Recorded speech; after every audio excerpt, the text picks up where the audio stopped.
mà anh khơi nhá nè đi vô cô đi kê pư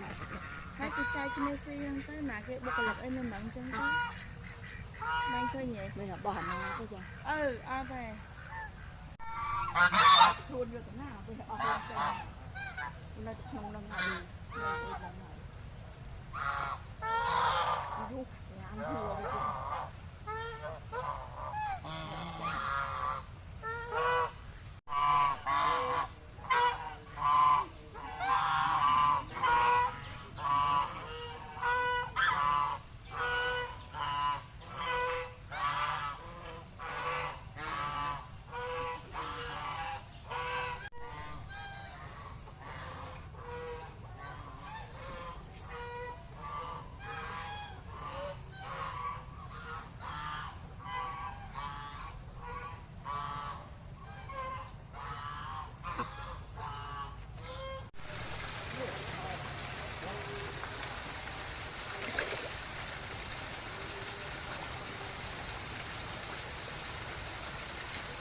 quỷ vô ni đai đự